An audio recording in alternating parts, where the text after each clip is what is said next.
यह तन विष की बेलड़ी, गुरु अमृत की खान।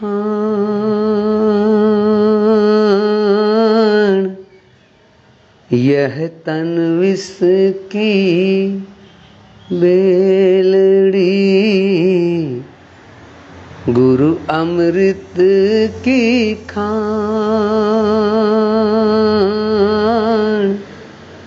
शीश दिए जो गुरु मिले, तो भी सस्ता जान रे भैया, तो भी सस्ता जान।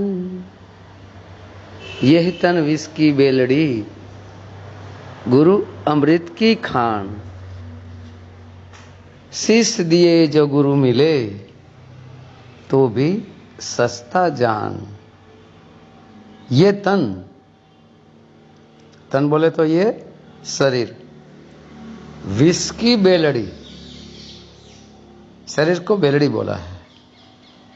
जैसे दो पहिए वाली हम लोग गाड़ी बनाते हैं, उसमें बेल को जोड़ते हैं, जो बेल उस गाड़ी को खींच के लेके जाते हैं, उसको बेलड़ी बोलते हैं। तो साहब ने इस शरीर को बेलड़ी बोला है, लेकिन विष की बेलड़ी है। विष क्या होता है? जहर। अपना जो शरीर है, यह तन विष की बेलड़ी है। ये विष से भरा हुआ है, पूरे के पूरा का पूरा जहर से भरा हुआ है। काम, क्रोध, लोभ, मद, मोह, शब्द, स्पर्श, रूप, रस, गंध, छल, कपट, ईर्ष्या, निंदा, तेरा, मेरा, ये सब क्या है? सब जहर है। एक काम करो, दूसरा आ गया, दूसरा करो, तीसरा आ गया। पूरा संसार जो भक्तिमय है, उसको छोड़ के पूरा का पूरा विश्व सब दुखी है। यहां पर कोई सुखी नहीं है, सब दुखी है। दुखी कौन कर रहा है? ये काल ब्रह्म। यहां पर अपने एक बहुत बड़े संत हो गए नहीं, अभी हाल में है, जिसका नाम है संत रामपाल जी महाराज। बहुत से लोगों को उसने सुधार किया है। वो क्या बोलते हैं? बहुत अच्छा बोलता है, धन तेरा दरबार निरंजन, धन तेरा दरबार, यहां पर तनिक ना न्याय विचार। बहुत अच्छा है। तो ये निरंजन जो काल ब्रह्म है, ये सबको नाच नचाता है। तन मन संग्रहिया काल, जीव नचावे करे बिहार। तो ये तन विष की बेलड़ी, गुरु अमृत की खान। ये पूरा शरीर जो अपना है, विषय वासना, वो जो विषय, पहले विष आता है, यह विषय, ये विषय में ही फंस गए। यही असल में जहर है। नाम ही ऐसा है विषय, ठीक है, जहर वाला ही। तो हम जहर पी पीकर दिन भर मरते ही जा रहे हैं, मरते ही जा रहे हैं, मरते ही जा रहे हैं। यहां पर एक छोटा सा दृष्टांत है, छोटी सी एक कथा है, मैंने सुनी है किसी कोई संत से, या फिर चलो किसी संत से सुनी है। छोटी सी कथा है। एक इंसान रहता है, वो ऐसे चला जा रहा होता है और रास्ता भटक गया। और फिर किसी जंगल की ओर चल पड़ा। चलता ही गया, कुछ पता उसको चला नहीं और जंगल में फंस गया। बाहर निकलने का उसको रास्ता नहीं मिल रहा। तो अचानक से एकदम से ही उसके सामने एक शेर आ गया और बहुत भयभीत हो गया। भयभीत होकर वो दौड़ने लगा, भागने लगा। भागते भागते कुएं में गिर गया। कुएं में गिर गया तो कुएं की जो दीवार थी, उस दीवार में एक पीपल का वृक्ष, पीपल का एक पेड़ उग निकला था। उसकी डाली उसके हाथ में आ गई। उसकी डाली को उसने पकड़ लिया और लटक गया। ऊपर शेर आ गया, जोर जोर से आवाज करने लगा शेर। वो भाई तो एकदम घबरा गया, बोले मेरा काल आ गया, मेरा काल आ गया। बस डाली पकड़ के लटक रहा है, ऊपर शेर खड़ा है, देख रहा है शेर। और ये भाई तो इतने भयभीत हो गया कि शरीर से, बदन से पसीना छूट गया, मेरा काल लग गया। बस ऐसे धीरे धीरे करके 5 मिनट हो गई। उस भाई के मन में एक ही विचार चल रहा है, मेरा काल आ गया, मेरा काल आ गया। प्रति सेकंड वो ऊपर देखा करता है। 5 मिनट ऐसे ही निकल गई। 5 मिनट के बाद में उस भाई को दूसरा विचार आया, भाई मैं कुएं में गिर गया हूं, ऊपर शेर खड़ा है। दूसरा विचार क्या आया उनको? कौन सा आया? कि मैं देख लूं जिस कुआं में मैं लटक रहा हूं वो कुआं कितना गहराई में है, कितना ऊंडा है।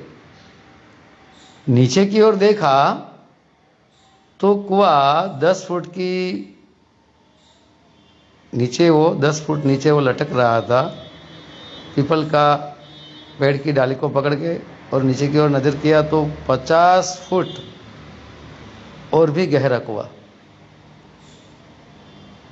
और उस कुएं में बिल्कुल पानी नहीं था, सूखा कुआं था। और सूर्य भी, ये रवि भी मध्य में आया हुआ था। दिन के 12 बज रहे थे। कुआं एकदम स्पष्ट और चोखा उसको दिखाई दे रहा था, स्पष्ट दिखाई दे रहा था। देखा तो कुएं के अंदर नीचे एक बहुत बड़ा सा अजगर ऐसे मुंह फाड़े बैठा था। बोले ये भाई गिरे तो इसको मैं खा जाऊं। ओ भाई तो बहुत घबरा गए। अबे अब क्या करूं मैं? नीचे भी मौत, ऊपर भी मौत, नीचे भी मौत, ऊपर भी मौत। नीचे भी मेरा काल आ गया, ऊपर भी मेरा काल है, दोनों ओर काल ही काल। बस 1-2 सेकंड ऊपर देखे, फिर 1-2 सेकंड नीचे देखे। 2 ही विचार उसके मन में घूमने लगे, ऊपर मौत, नीचे मौत, ऊपर मौत, नीचे मौत। ऐसे ही 5 मिनट दूसरी निकल गई, 10 मिनट हो गई। 10 मिनट के बाद में उस भाई को तीसरा विचार आया। बोले नीचे भी मौत है, ऊपर भी मौत है, लेकिन जिस पेड़ की डाली को पकड़ के मैं लटक रहा हूं वो डाली कितनी मजबूत है ये जरा देख लो। डाली की ओर देखा तो उसको, उस डाली को 2 चूहे काट रहे थे। एक सफेद चूहा, एक काला चूहा। ये दोनों मिलकर उस डाली को काट रहे थे। अभी वो भाई तो बिल्कुल एकदम से घबरा गया, अब क्या करूं? नीचे भी मौत, ऊपर भी मौत, और जिस डाली को मैं पकड़ के लटक रहा हूं उसको भी 2 चूहे काट रहे। इतने में उसके मन क्षेत्र से एक विचार निकला। उसके गुरुजी ने जो उसे ध्यान दे रखा था, उस ध्यान में अपनी सुरती को लगा दिया। याद आया, कहते मझधार में जब अटके तुम्हारी नाव, मझधार में जब अटके तुम्हारी नाव, सुकान उस पूर्ण ब्रह्म परमात्मा गुरुजीव को सौंपना, वो करुणामय सतगुरुदेव जरूर तुम्हें तारेंगे। बस उसकी सुरती को उसने उस ध्यान में टिका दिया। जैसे ही सुरती टिक गई, जहां पर गुरुजी ने शान की थी, निशान दिया था, तो क्या हुआ? ऊपर शेर था उसको भूल गया, नीचे अजगर को भूल गया, दो चूहे जो डाली को काट रहे थे उसको भी भूल गया। तो इस दृष्टांत का अर्थ क्या होता है? जो इंसान है वो असल में अज्ञान जीव है। ये अज्ञान जीव ये संसार रूपी जंगल में भूला पड़ गया, भटक गया। ये संसार है, जंगल है, जो इसमें उलझ के रह गया वो अज्ञान जीव है। ऊपर जो शेर है, काम क्रोध लोभ मद मोह, ये थोड़े थोड़े से उसको मार रहा है। क्योंकि शेर ने अगर मारा तो थोड़ा थोड़ा सा खाएगा। अगर जो नीचे है अजगर, वो काल है। काल क्या है? काल ही समय है। ये तो एक ही बस 2-5 मिनट में पूरा का पूरा है, उसको निकल जाएगा। ये समय है, ये काल है। और जो पेड़ है, पेड़ वो अपना शरीर है। उस पेड़ रूपी शरीर में जो डाली है वो उसकी जिंदगी है, उसकी आयु है 25, 50 या 100 साल की। ये उसकी आयु है। उस आयु को पकड़ के वो लटक रहा है। जो दो चूहे उस डाली को काट रहा है, आयुष्य रूपी डाली को जो चूहे काट रहा है, सफेद जो चूहा है वो दिन है, 12 घंटे को काट के निकल जाता है। काला जो चूहा है वो रात है, वो भी 12 घंटे काट के निकल जाते हैं। ठीक इसी तरह से अपनी जीवन रूपी, अपनी आयु रूपी, अपनी जिंदगी रूपी ये डाली को ये रात और दिन दोनों चूहे मिलकर काट रहे हैं। एक दिन तो हमें काल के मुंह में जाना ही है, क्योंकि काल तो सबको ग्रास बना लेता है, सबको खा लेता है। इसीलिए गुजराती में किसी ने एक बहुत बढ़िया सी साखी बनाई है। मैंने किसी एक भजनी कलाकार थे उससे सुना है, वो गाया करते थे। क्या बोलते हैं? गुजराती में गा रहा हूं। काड़ कोई ने मेले नहीं, पछी भले होई भगवान,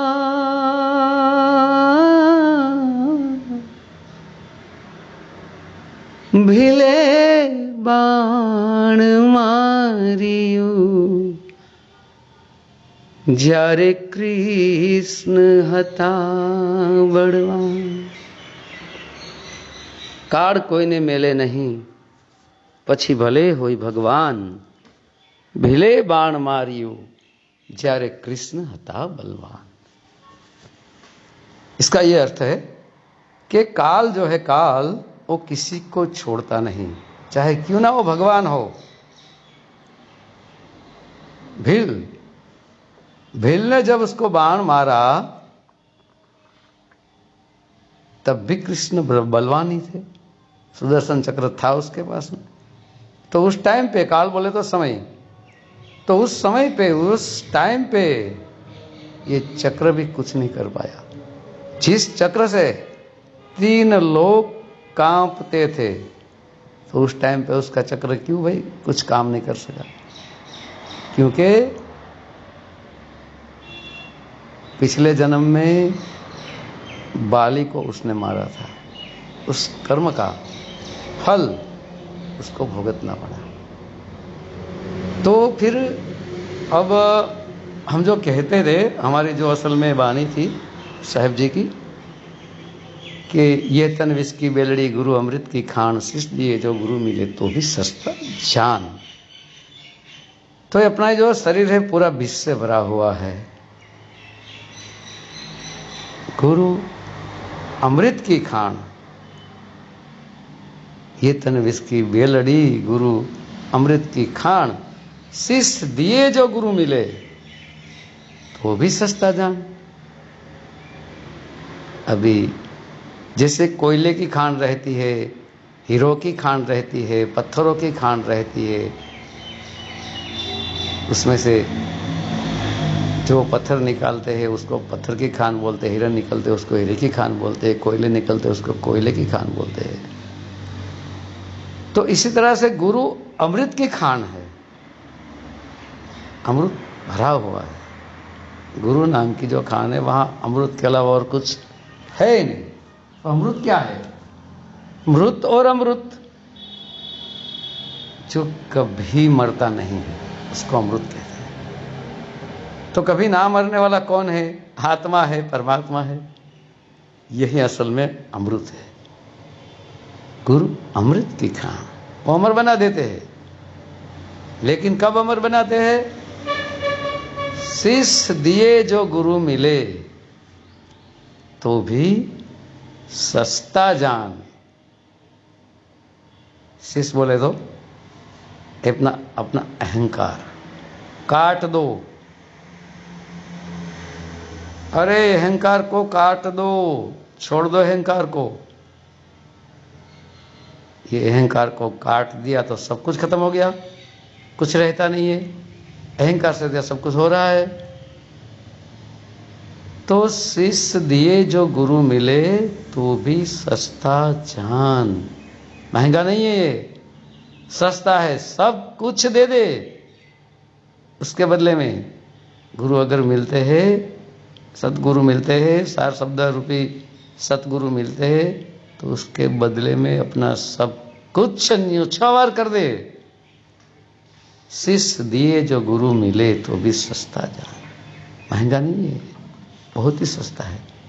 शिष्य दिए, इसी को शिष्य कहते हैं। शिष्य का अर्थ क्या होता है? शिष्य, ये अपना जो दिख रहा है सर, वो शिष्य नहीं, इसको भी शिष्य कहते हैं असल में। लेकिन ये तो बाहर दिखने वाला शिष्य है। शिष्य, यह तन विष की बेलड़ी, यह शिष्य, यह शिष्य दे दो। अहंकार रूपी शिष्य काट दो, गुरु के चरणों में दे दो, डाल दो। यह शिष्य, शिष्य, यह शिष्य को काट दो, गुरु के चरणों में अर्पण कर दो। इसको दे देने से भी अगर गुरु मिलते फिर भी यह सस्ता है, महंगा नहीं है। तभी मुक्ति होगी, तभी अमृत की खान हाथ में आएगी और आत्म रूप हो जाओगे, अपने आप में समा जाओगे। यही असल में साहिब जी कहना चाहते हैं। हमारे गुरु जी हमें यही बात समझा रहे हैं। समझो, पहले पढ़ो या फिर पहले सुनो, उसको समझो, विवेक को जगाओ, विवेक को बढ़ाओ। उसके बाद में खुद ही स्वयं ही निर्णय लो, क्या सही है क्या गलत है। उसके बाद में उसको ग्रहण करो। बस हो गया सब कुछ। सभी सार संगत को सभी मेरे गुरु भाइयों को, सभी साधु संतों को, सभी मेरे गुरुजनों को साहेब बंदगी, सतनाम साहेब बंदगी। આગળના વિડીયો જોવા માટે આ રીતે ચેનલ સબસ્ક્રાઈબ કરો।